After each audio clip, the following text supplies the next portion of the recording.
Hello and welcome into the Fog.net podcast. My name is Michael Swain, the Kansas beat writer for 24/7 Sports. We are joined tonight. It's late on a Sunday night. We're recapping Kansas football's 31-24 win over Nevada. And that means Kevin Flaherty is here with me. Kevin, let's start here. At what point did you first close your eyes during the game last night? Did you make it through the whole thing before maybe getting a minute or two during a commercial break with just some shut eye?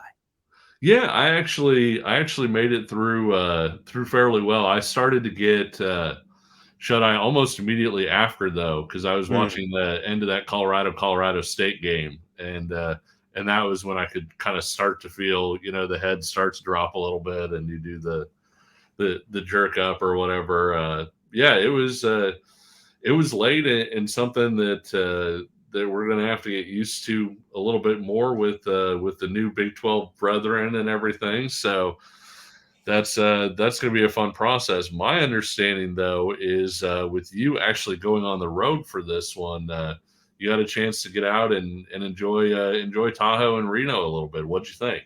Yeah, I loved it. I'm from the Bay Area, so Tahoe is about 4 hours, 3 hours, 45 minutes away. So as a kid, I used to go vacation there all the time. And my dad met me out there and we went golfing on that would have been Friday. And then Saturday morning, played some more golf. And it's really cool. Like Tahoe's beautiful. If people haven't been there before, like it's incredible. Really fun. And so it was kind of a fun little, you know, quality time session with, me and my dad, which was awesome. And Sure. then get to cap it with honestly, like Kevin, for as dull as a game I thought it would be, it's actually kind of interesting. Like there's a good amount to talk about tonight.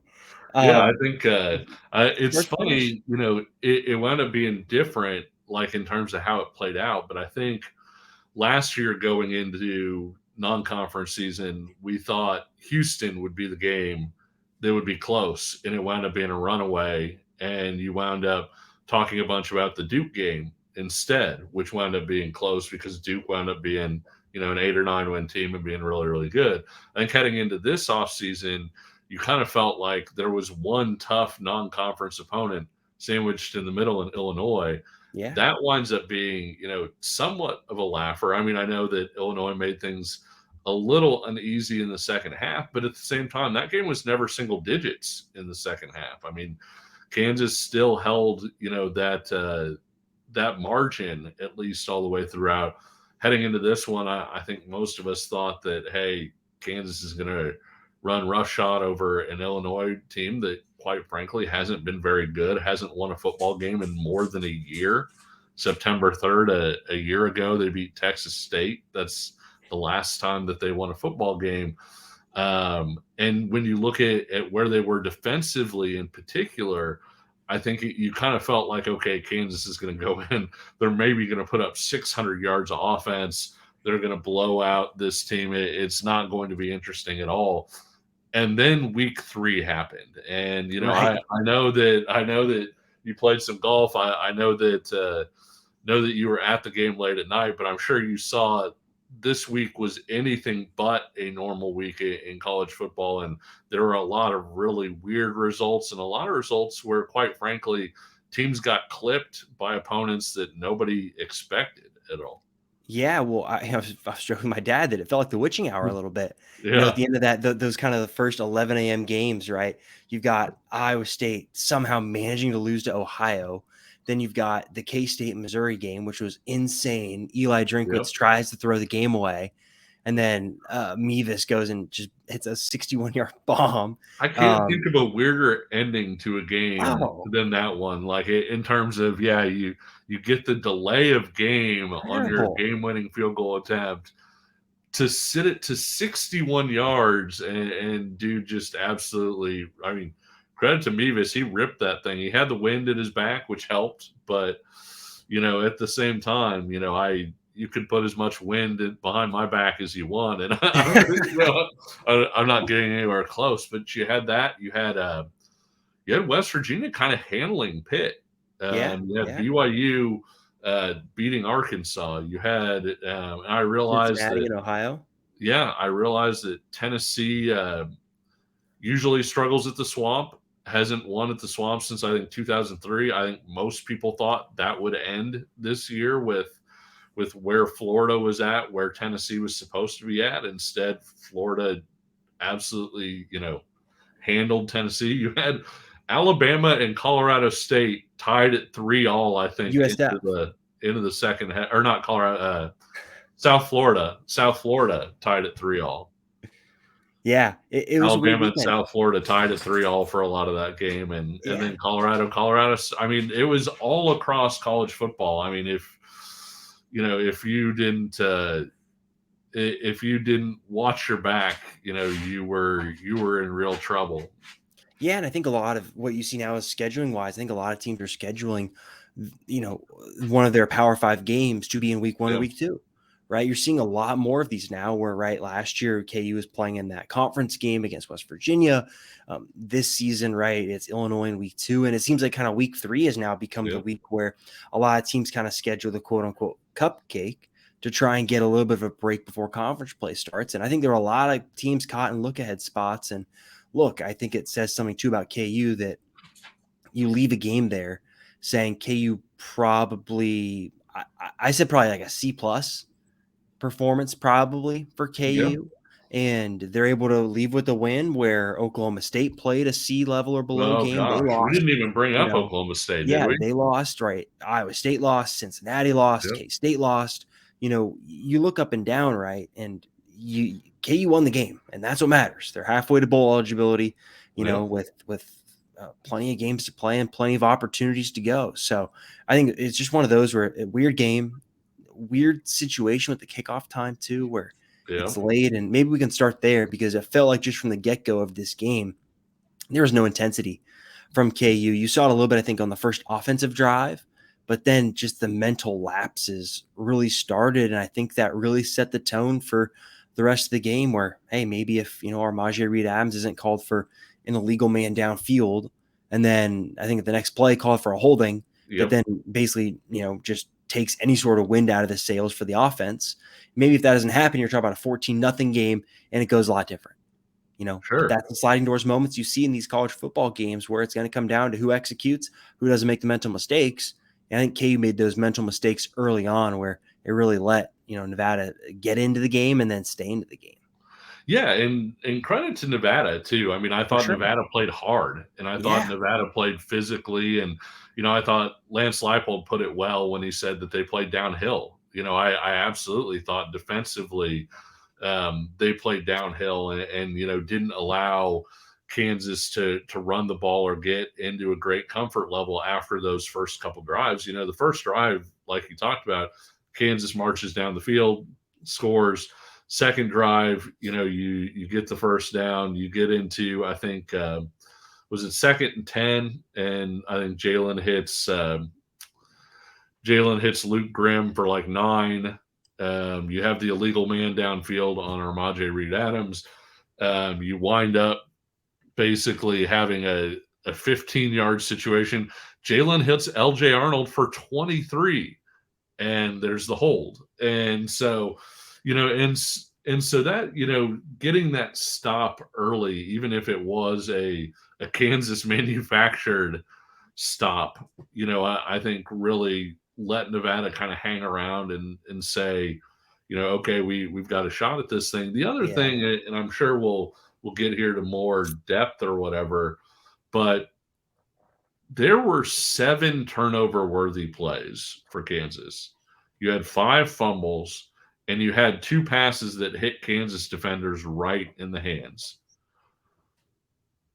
No turnovers on those plays. And, when you look at what separates teams and what gives you a chance to turn a 7-3 game into a 28-3 game or whatever else, it's those turnovers and quick changes of play and, momentum swings.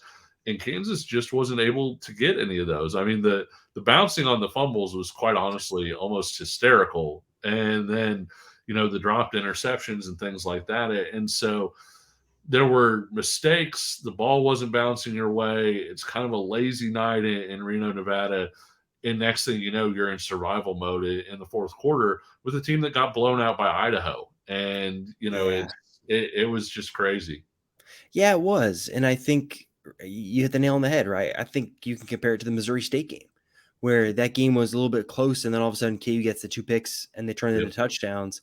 And now you're talking about KU covering that spread, right? And I think this game looks a whole lot different if they get two of the fumbles and maybe one interception, Yep. right? Like there were plenty of times to go and make those turnovers that right can inflate scores. And when you see these the Power Five teams going to play FCS teams or playing bottom level FBS teams, right? It's the turnovers that the Yep. other team makes because the physicality they can't deal with or the speed that the other team plays with, right?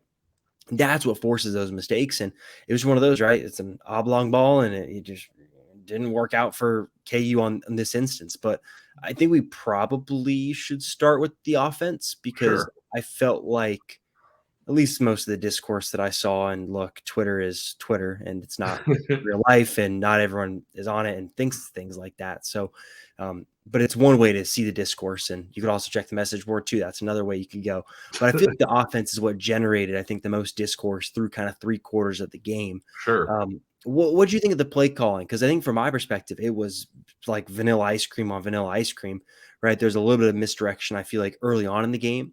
And then kind of drive 2, 3, 4 in the first half, it just felt like a lot of, all right, outside zone. All right, we're going to run some intermediate routes. And I just think that overall, it felt like KU was trying to, and you can't blame them for this, right? I think you have the dudes where this game goes totally different, right? If there are turnovers, right, the defense gets. But felt like KU tried to line up and go vanilla and beat Nevada that way. And I think it wasn't until the second half when maybe some adjustments were made that didn't really work. And maybe we can get into some of the offensive line issues too. But just what do you think of the play calling? We can get into more after that.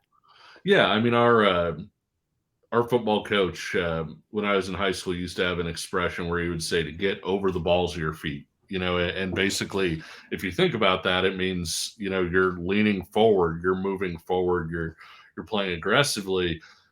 Kansas was over the balls of its feet against Illinois. When you looked at the way that game was Totally. game planned, when you looked at the way that they attacked Illinois and the way that they knew, hey, Illinois has got these three really big defensive linemen. If we go straight at those guys, even just for down here or there, we're going to put ourselves behind the chains. And so they did things to get those guys moving. They did things to be able to crease them horizontally, to be able to crease them vertically.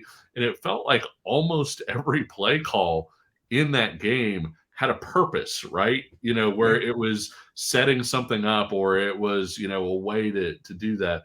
I agree with you in that I definitely think that the Nevada game, it felt like they were more flat-footed from a play calling and the way that they played standpoint. They weren't Yeah. over the balls of their feet. It wasn't something where it was, hey, and it's not, you see the discourse that you're talking about, and people are like, well, I guess they just didn't prepare for Nevada. It wasn't that they didn't prepare for Nevada. It wasn't that they didn't respect Nevada or whatever else. I don't think Lance Leipold runs that kind of a program that allows that to happen. I do think that it's easy to look at a team that's struggling like Nevada and say, if we run two posts and a go route, our wide receiver should be able to beat the guy that's defending Yeah. it. And this isn't blaming the wide receivers, but it's easy to look at them and say, you know what, they're allowing 8 billion running yards.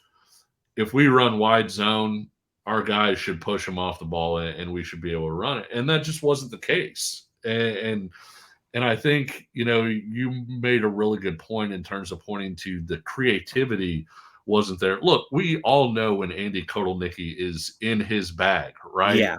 Like, he's 100%. having a lot of fun. You're seeing a lot of sort of wild stuff. I mean, he ran, basically like a swinging gate formation to one side and then ran the other way against Illinois. He was having fun with it. I don't know that if you asked him, hey, did you have fun play calling against Nevada, that that was really a game that he would point to and say, hey, I was in my bag. I don't know that he really was. I thought that early on, like you said, they kept it fairly simple. And again, it's not that you didn't prepare, it's not whatever else. It's probably that you went in and just said, you know what, let's run this stuff. If we execute it, we'll score. And it didn't happen that way. Yeah.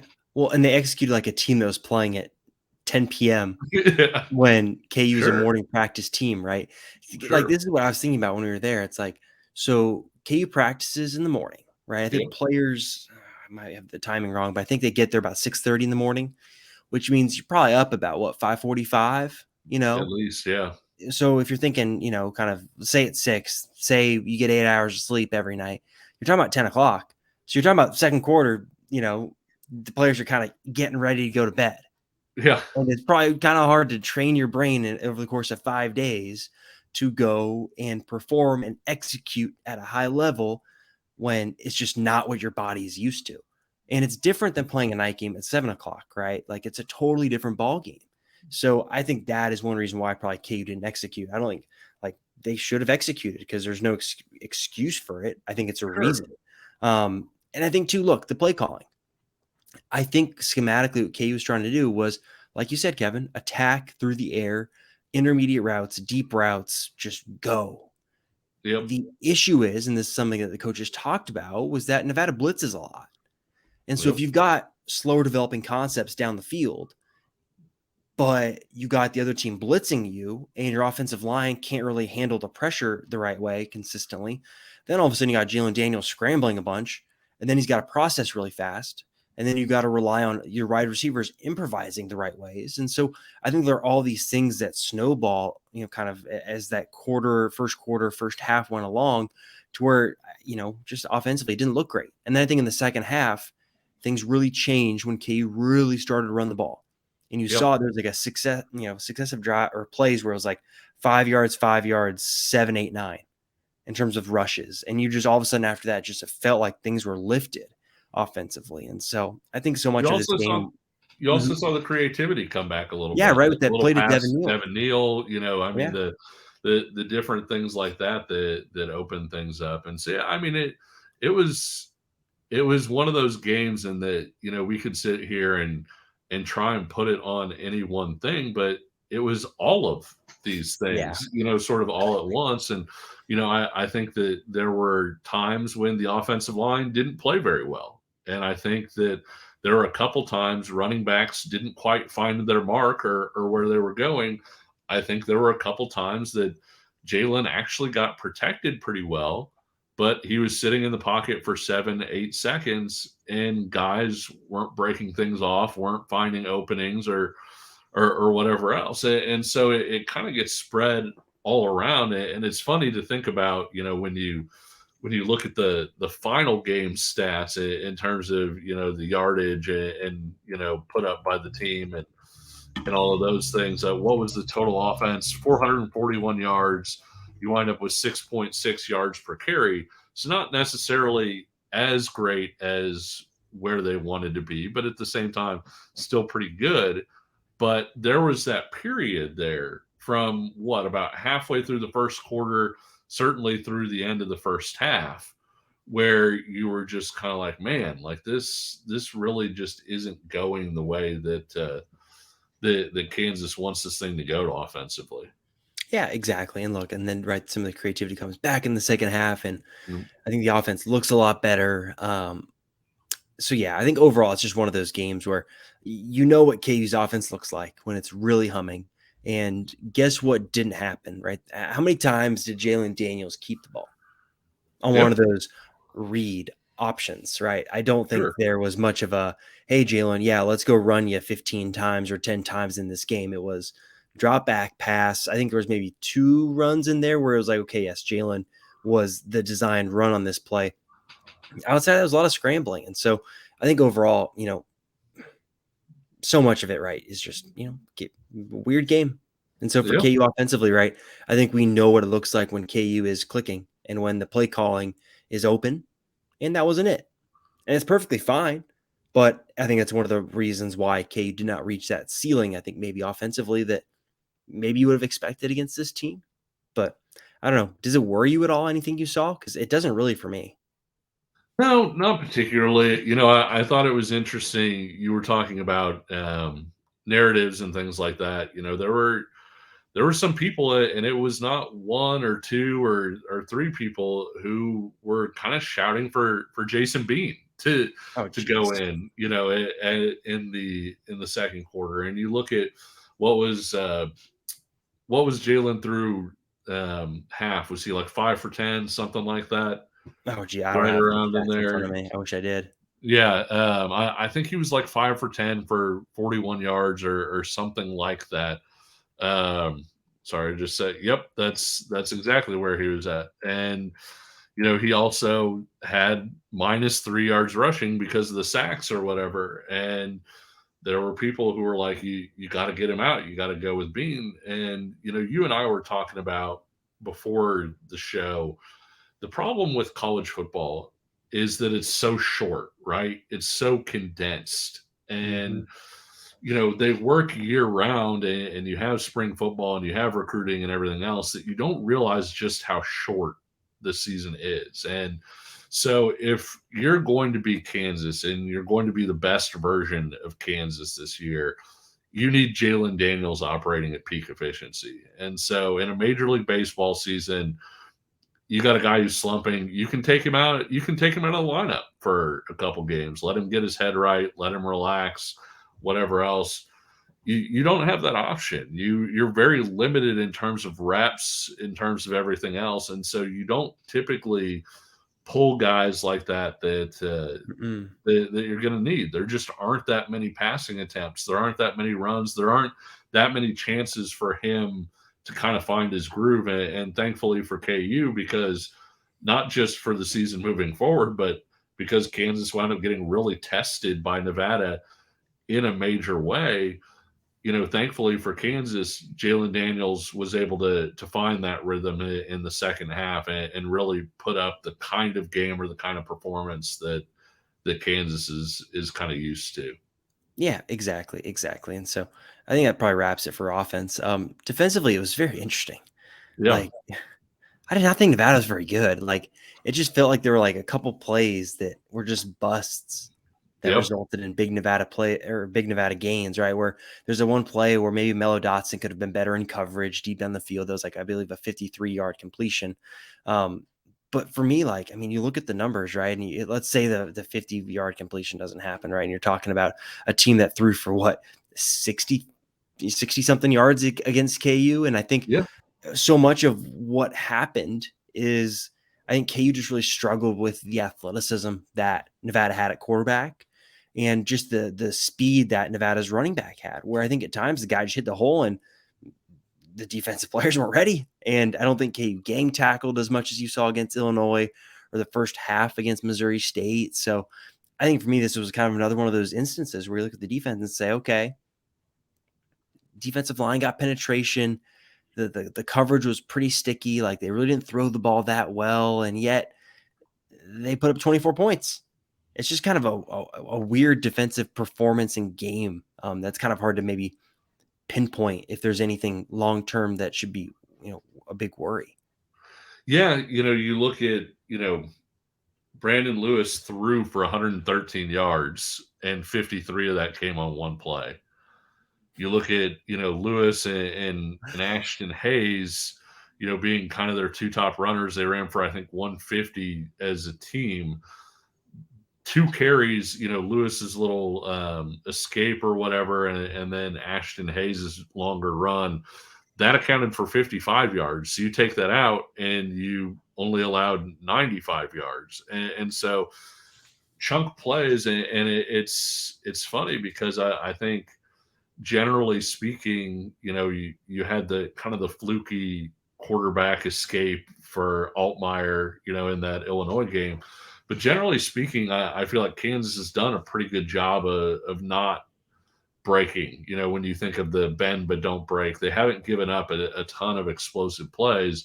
But against Nevada, those three plays, when you add them up, that accounted for what, more than, probably not more than, but probably around half of their yards on 3 plays, and the Yeah. other 56 plays, accounting for the rest of it. And so the defense, on one hand, you say, hey, you generally played pretty well, and on the other, you say, well, you can't have those mistakes. Some penalties, obviously, you think of the Austin Booker jumping off sides, that hurts. And I think the other problem is we talk so much on here about complementary football, right? And how important it is, for the offense to feed off of the defense and vice versa. And Kansas never really had that. When the offense was Mm-mm. struggling in the first half, the defense was playing pretty well. And when the offense turned it up in the second half, and you said, okay, this is where Kansas should pull away and win this thing, Mm-hmm. 35-7 or 35-10 or whatever, that was when the defense started giving up big plays and started struggling and giving up drives and things like that. And so they just weren't ever able to really fully get the entire team operating at once.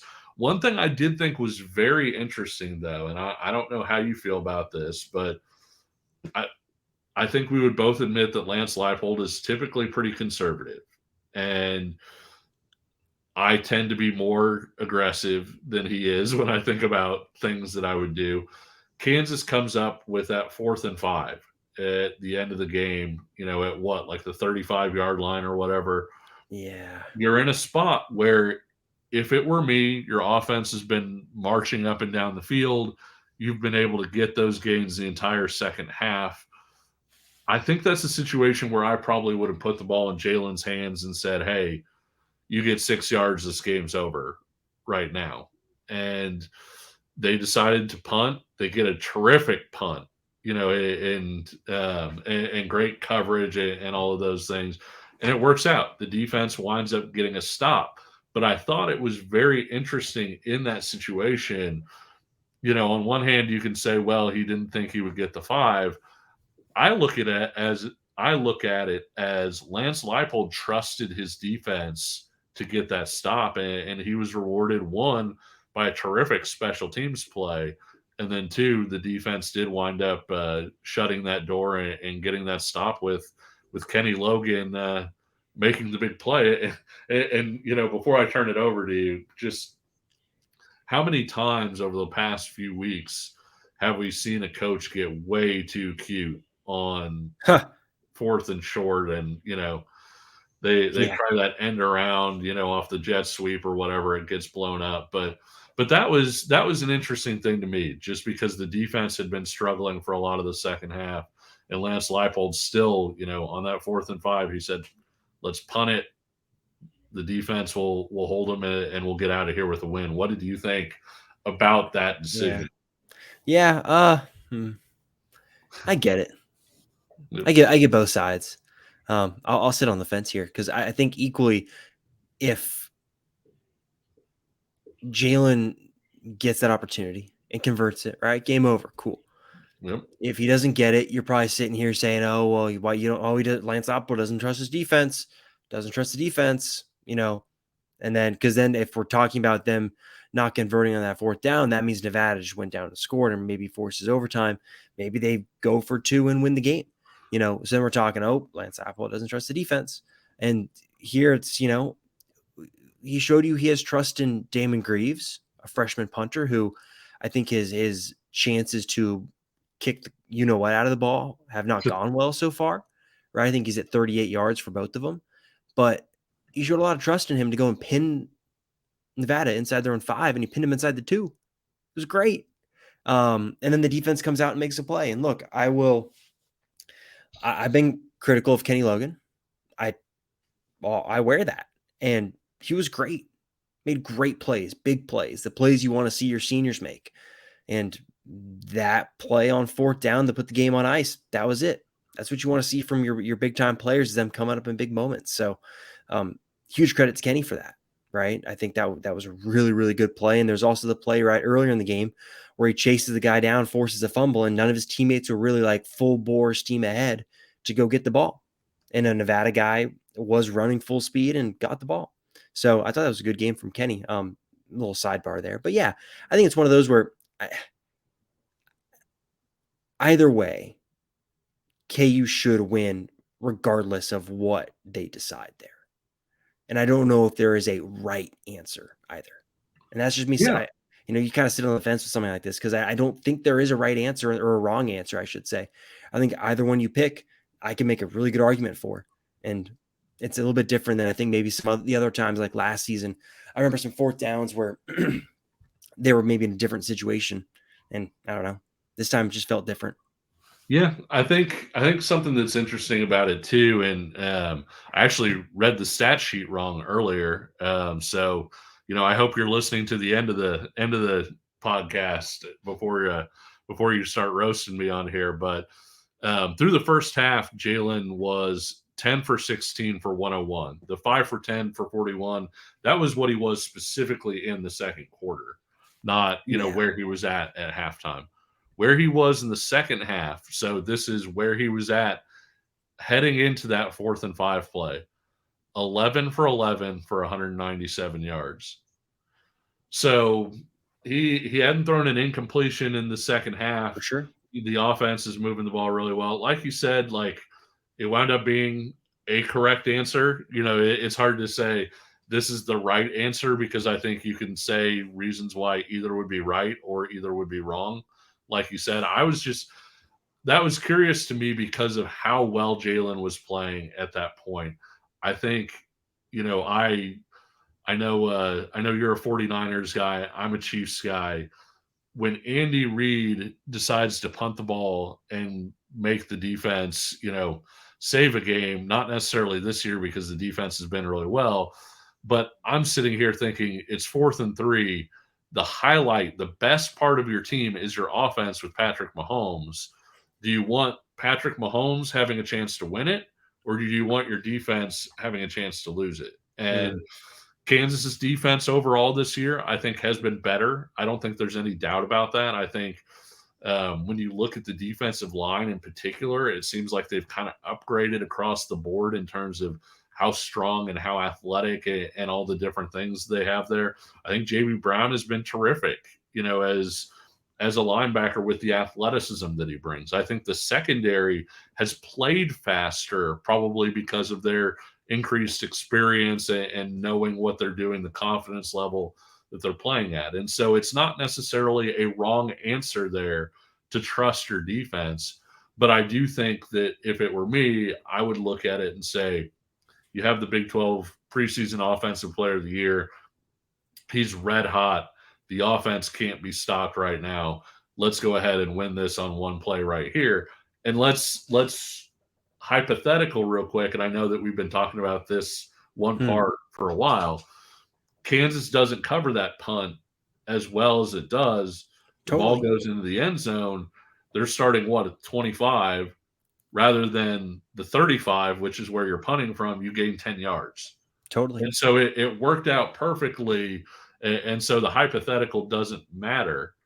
But at the same time, there's a situation there where if that ball takes a weird bounce or whatever else, and you wind up giving the ball to Nevada at the 25, you're saying, the heck did we just punt that ball for? Totally. And I think that's where the trust factor comes in. Sure. Right. The fact that he trusted Damon Greaves to go and execute. It was a great punt and terrific coverage. It really was. Like, shout out Quentin Skinner. He made some really big plays. And let's also throw this in here too, because I feel like we don't talk enough about special teams. Seth Keller's field goal in the first half, being able to basically mess up offensively, pull yourself out of position to get a touchdown, and have a guy that just calmly steps up and drills, what was it, 43, 44? 44. 44, yeah. Just drills a 44-yarder through calmly. We may talk about the defense being improved, but we talked about heading into the season. When you look at stuff like SP Plus last year, the special teams were actually worse than the defense was a year ago. The special teams, I think, wound up being like 126th nationally in SP Plus. Bringing in Sean Snyder, bringing in the personnel that they did, in terms of Seth Keller, in terms of Damon Greaves, in terms of the guys that they brought in who should increase the ability to to cover plays, just better roster depth and all of that. Yeah. That was where I thought Kansas really had a chance to make a jump, because it was going to be hard for Kansas to be as good offensively this year as it was last year. They were a top 10 offense last year. It's hard to get a lot better than that. It's hard to match that. Defensively, I think they're going to be improved. It remains to be seen just how improved they are. I thought the one area where you could circle it and say, this is where Kansas can take a big step forward this year in terms of going from being one of the nation's worst teams to maybe being an average or even a plus unit, was on special teams. And I thought that they've had some very plus moments on special teams so far this year. For sure. Yeah, totally. And for folks that watch kind of the post-game videos I'll do on this on the field afterwards, like I mentioned Seth Keller in 2 of the 3 games so far. It's one of these deals where I approach special teams as just don't lose the game on special teams. Sure. Don't lose the game there. And KU lost games there last year on special teams. Yeah. Right. We talked about it so many times, right? The K-State game is one prime example. I think that TCU game too, at the number of kicks out of bounds that KU had. And you can't. College football is funny because sometimes with the new transfer portal, players pop up, and the old kicker popped up right before the KU game started, right? And you saw a contrast, right, of a guy that had the chance to win the game for his new team, not able to do it. They end up losing to UNLV. And then you got the new kicker come in and kick a 44-yarder that the old guy wouldn't have done last year. It's moments like that are funny is not the right word, but it's college football. It's what makes it so interesting. And so I think the special teams unit's better. I think let's transition to this, Kevin. Sure. Post non-conference vibe check. What are you feeling right now? Like, what outlook for the rest of this season? Where are you? Because now we've seen other teams play too, right? Yeah. We've seen a BYU play. We've seen UCF play. We've seen Texas and Oklahoma. We've seen other teams play now. So where are you kind of at with KU and heading into now what is going to be a really fun Big 12 season? Yeah, I would say, it's funny because I think both you and I picked Kansas to be 7-5. We thought they'd get there in different ways. I thought they would beat Kansas State, sort of famously. You didn't. I think I'm putting that down there just for you to be had in the comments. But no, it's looking at it and looking across the Big 12, there are a lot of games that I looked at and thought this is going to be a toss-up game or this is going to be a more difficult game to win, that now you look at it and you say, well, why wouldn't Kansas be able to go and beat Oklahoma State? Yeah. Why wouldn't Kansas be able to go and beat Iowa State? BYU looked pretty good in beating Arkansas, and that's going to be a tough game. You're at home. You win that game, though, you're 4-0, probably ranked, heading into the Texas game. I think you'd be ranked. Yeah. So, but you're 4-0 heading into that Texas game. Texas has looked really, really good. Wyoming 3/4 aside. Texas Tech hasn't hit the gear that a lot of us thought that Texas Tech would hit yet, but I still think that's going to be a really tough one. While I pick them to beat K-State and still do, that's still going to be a really tough one. But some of these other games that maybe, I kind of had circled and said, gosh, I just don't know. Iowa State was a team that was really hard for me to predict because it wasn't that I thought Iowa State would be terrific or anything, but how many times do you see a team go through that kind of controversy and they actually come out better on the other side, right? They band up in whatever reason. And I know, Iowa State better than anybody. I like the young talent at Iowa State, particularly defensively. But when you look at what they've shown so far and everything else, like why Iowa State is in Ames, Oklahoma State is in Stillwater. And that's why I keep bringing these games up, because I think when we look at the schedule, we have a tendency to say, oh, Kansas has a good chance to beat UCF at home. They have a good chance to beat BYU at home, and they are favored to beat BYU at home. But now all of a sudden, you're looking at some of those road trips like Oklahoma State and Iowa State, and you're saying those are games that before the season, maybe you were a little like, I think they're going to beat Iowa State, but that game's in Ames. I think you're starting to lose the butt a little bit, right? Like I think you're looking at it and you're saying, hey, if Kansas brings its, I don't even want to say, if Kansas brings a strong game to Stillwater and Ames, Kansas should win those games based on what those teams have shown so far. For sure. Yeah. I think for me, right, I've been on this, like you said, 7-5. And, I look at kind of the tier that I thought KU was going to be in heading Yeah, into the season, right? Kind of around UCF, kind of sure. around Oklahoma State. And now, right, if the UCF quarterback isn't healthy enough to play against KU, like I don't know if the backup there is good enough, and they've got good skill guys, but I don't know if that guy's good enough. And then I think Iowa State's got some serious issues. They've got some Yep. serious issues, and the coaches don't trust the freshman quarterback, even though he looks good, Yep. and they don't have a running game. They can't run the ball. They couldn't run the ball against Ohio. Like, and yes, like Ohio returns talent, but like Iowa State's offense is going to give you nothing. And it's going to be on the defense then to do what Iowa does, which is go score touchdowns for Brian Ferentz. And then you look at Oklahoma State, and that's just a disaster. Like, and so here, I've been on those are coin flip games, and I kind of lean now, okay, yeah, I probably would pick Kansas in those games just because of as you get more data points, right? I think you can change your opinion. Did you see Iowa State's favorite against Oklahoma State, by the way? I did see that. I love this game. I love this game so much. I am so excited. I don't know when it is. I don't know what channel it's on. I'm gonna find a way to watch it. You're going to record it. You're going It's gonna be to, terrible. It's gonna be terrible. It's gonna be like 7-3 with like 2 minutes left in the fourth quarter, and Iowa State's gonna go like try and drive for the lead, and then they're gonna like fumble it, and oh, it's gonna be terrible. But I just look at this Big 12 now, and it really does feel really wide open. I don't know about Texas and Oklahoma. Those two teams look really, really good. But outside of that, you could talk me into all of it. K-State's secondary might be terrible. They might be terrible, right? And KU's got a better quarterback than Missouri does. And KU does not have a 5-star wide receiver in Luther Burden, but I think their offensive coordinator is Luther, if you're probably watching, hint, hint, yeah, right.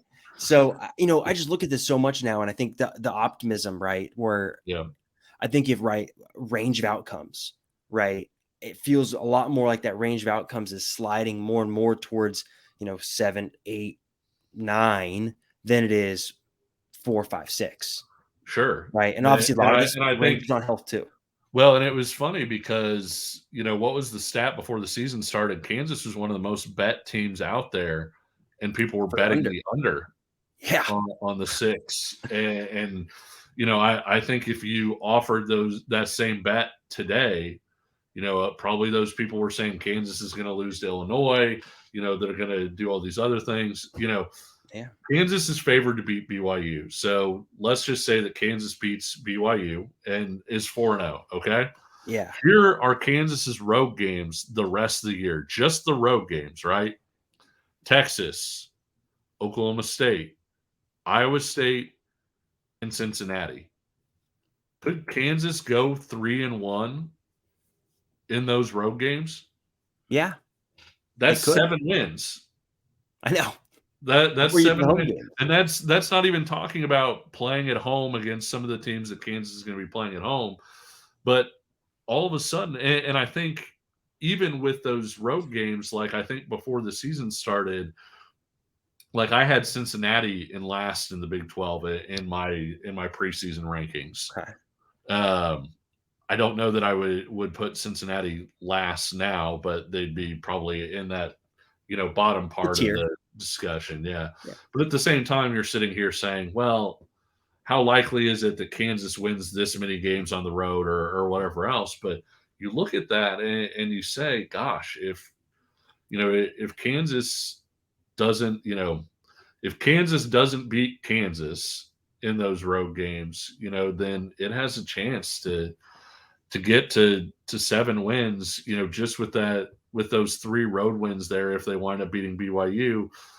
And then you've got UCF at home, like you said, with the quarterback stuff. You've got a Texas Tech team that that hasn't been sort of the Big 12 dark horse that a lot of us have thought.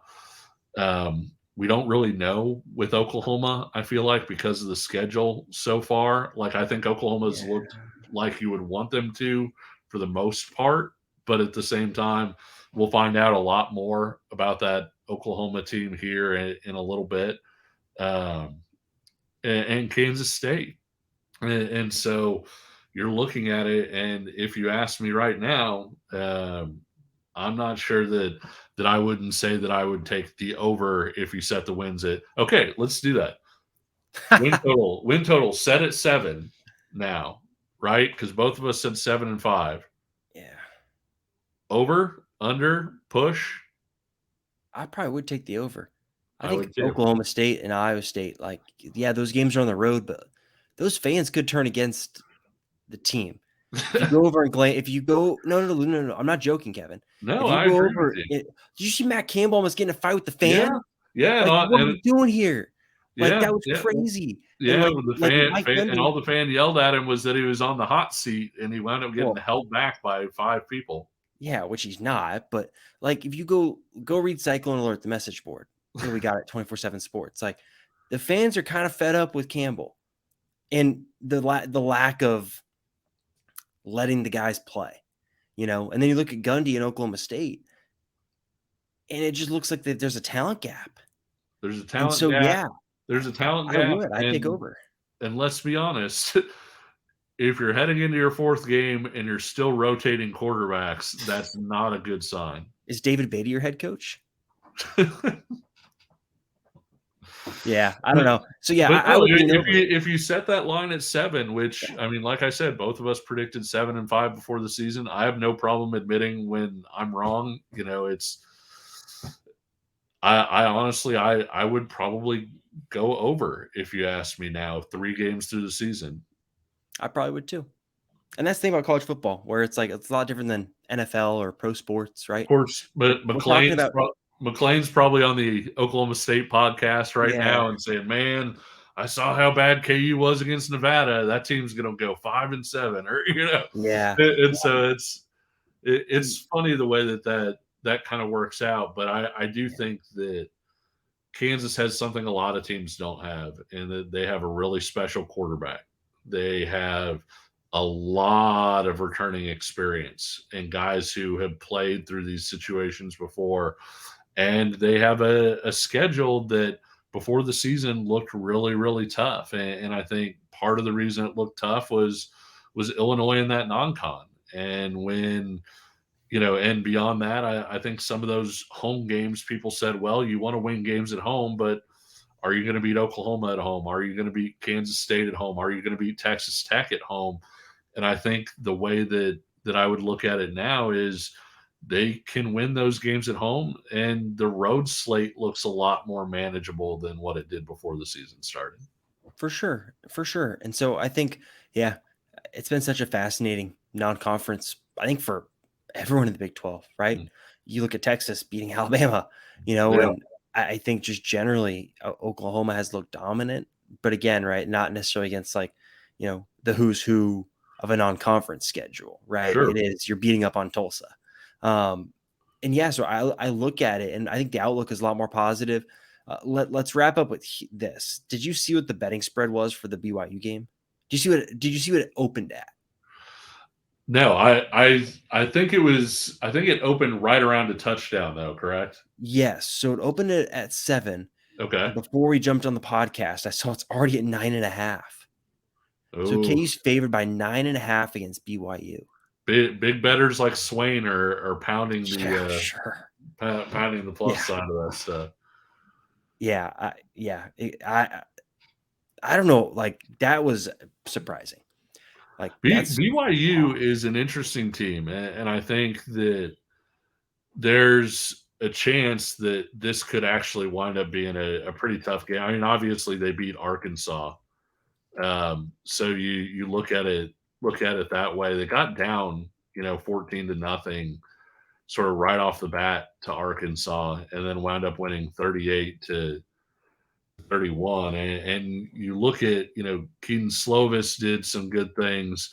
They've got a big they've got a big running back too. When you look at what they want to do offensively, maybe not necessarily the best athletes on the back end, and so I think that this is a game that we said heading into the Illinois game that part of the reason we were interested in that Illinois game was seeing how Kansas would potentially fare against Yep. an opponent that was going to be like BYU, at least in some respects. And I think that I think this is going to be a really interesting one, and especially with the game with it being BYU's Big 12 opener, with Texas being a week away and being the number 3 team in the country and all those things. I'm not saying it's a trap game. Nevada was the trap game,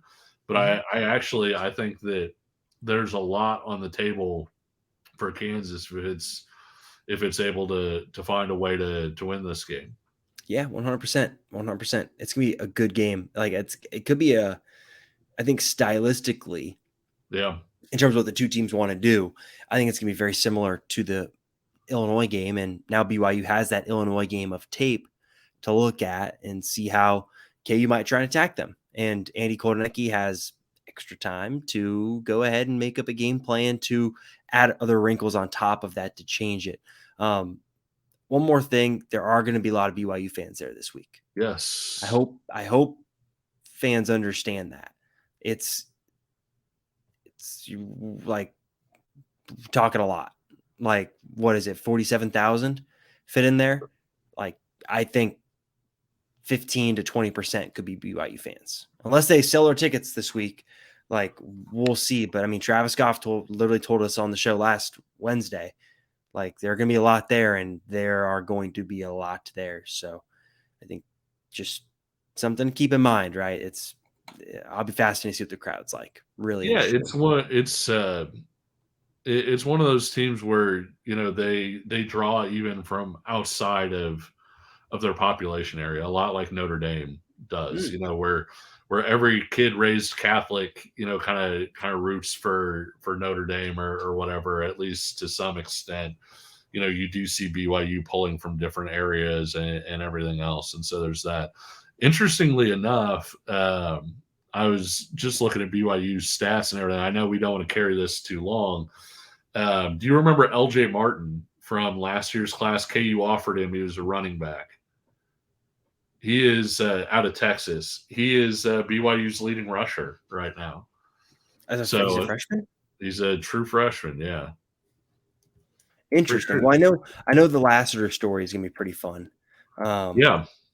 Because, right, that'll be really fun.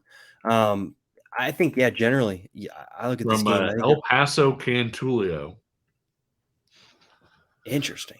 Yeah. But yeah, KU offered him. He had some fairly major offers, but the 240-pound back that I was thinking of hasn't actually gotten the ball a ton this year. But LJ Martin, their true freshman, he's like 6'1", 6'2", 205, 210, so still a bigger back. He's been getting the lion's share of their carries so far, so that'll be interesting. That's very interesting because we've talked about it on the show, and again, I don't want to carry this thing to an hour and 30 minutes or whatever, but BYU is typically an older team because they land so many kids who wind up going on missions for the church and everything. So they pick BYU. They take 2 years a lot of times to go on these missions, and then they arrive as a freshman who's already 21 years old or whatever else, and so to have a true freshman running back starting at BYU is kind of an interesting deal, I think. Yeah, that is interesting. I don't know who we'll get on this week, but we'll have someone from BYU to come talk about the Cougars. This is why I love the new Big 12. So many new matchups where it doesn't feel stale, right? Yeah. And I think that's the fun part about at least the first part of this schedule for KU, where you play in Illinois, and then you play a BYU, and then you play UCF, and then you kind of get into more traditional games. But there's a new flavor to this, and I think that's really fun. I think it's going to be really, really enjoyable to watch. All right, Kevin, any other final thoughts heading into what should be another fun week? Conference plays here.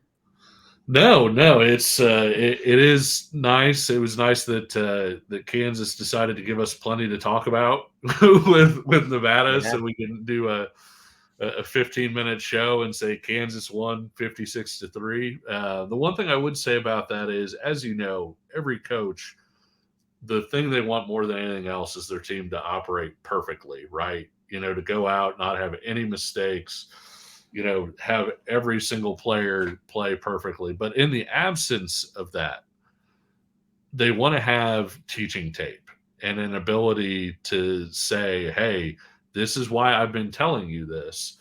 And I think Kansas got teaching tape against Nevada, where you look at it, the players know Nevada's lack of success. I'm sure that they know that Nevada hasn't been a very good football team. And Lance Leipold can walk into that room, have everybody's attention, and basically say to him, look, I told you that when we play clean football, we can beat anybody. And he can put up the first half from Illinois. And he says, and I told you that if we don't play clean football, we can lose to anybody. And that's the teaching tape that he just got, that Yeah. he can say, hey, we're in trouble against anybody if we don't get this thing right, if we don't play clean football. And so would he have rather everything go well and Kansas win 70-3 or whatever? Of course. But absent that, I think that he's not exactly going to be upset about having an example in a game that KU won where he can come back and say, see, this is why we tell you that we need to be clean and get our assignments right and not turn the ball over and not commit penalties and all of those things. How about you? Any Yeah. final thoughts before next time we talk? We'll be full into the Big 12 schedule. I know that'll be fun. That'll be a lot of fun. No, I think it's a lot of what you said, right?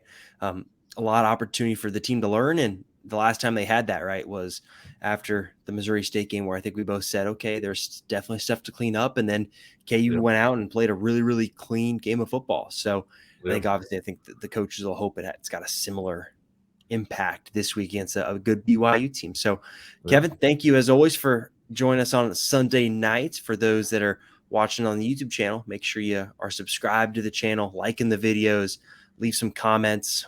Always enjoy reading those, but only if they're positive. Only positive comments. Don't attack my character. I'm about to get a burner now. Yeah, you should. And then for everyone listening on the podcast apps, make sure you are leaving ratings and reviews on whatever those apps or platforms are. Those definitely help us out with all the algorithms. Kevin, thanks a bunch. Talk to you next Sunday.